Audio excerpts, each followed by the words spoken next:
Također, Savez za promjene iz Republike Srpske bi trebao učiniti državnu vlast, ali bi financijskim životom i kroz fiskalno vijeće upravljao dvojac Dodik-Čović, s obzirom na to da tamo uz predstavnike države sjede i predstavnici entitetske vlasti.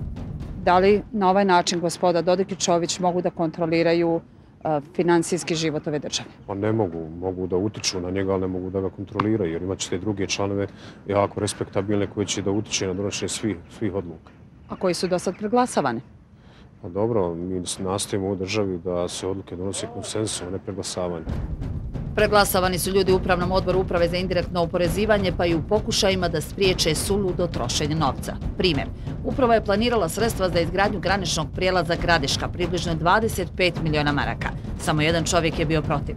Sredstva za izgradnju su odobrena, a da nema mosta, niti puta sa hrvatske strane, pa je pitanje kome prijelaza. Dalje, uprava traži 2 miliona maraka za centralni arhiv u Mostaru. Sredstva su odobrena, a u pravilniku o sistematizaciji uopće nema te jedinice.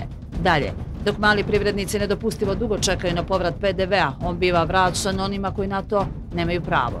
Tako tvrde oni koji u malom prstu imaju tu oblast. Tako je izvršen povrat PDV-a po osnovu ugovora o zajmu za cestu Banja Luka-Doboj, iako povrat PDV-a treba vršiti samo za međunarodne projekte pružanja pomoći, a nikako kredite.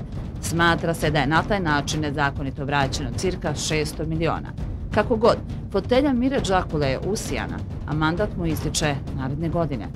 A to je često do sada značilo imati svoga direktora elektroprivrede i one u većini rudnika, dogovarati nove poslove, graditi vjetroparkove, nove blokove termoelektrana i tim redom dalje. Mnogo je novca u igri, a 6 državnih milijardi iz najjače institucije u zemlji ne bi smjeli biti ničiji predmet monopola, niti tek tako predate dvojici dobrih prijatelja u ruke.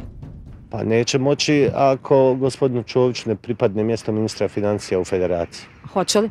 Neće, što se nas tiče, neće sigurno. Može li DEV da to dobije? Mi ćemo to tražiti, mi smo već taj zahtjev ispostavili.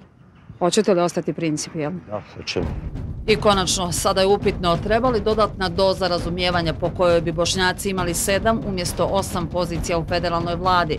Moguće je da se sada bošnjačko glasačko tijelo zapita vrijedi li cijela ova priča, jer kada je u pitanju državna blagajna, kompromis je i suviše skup.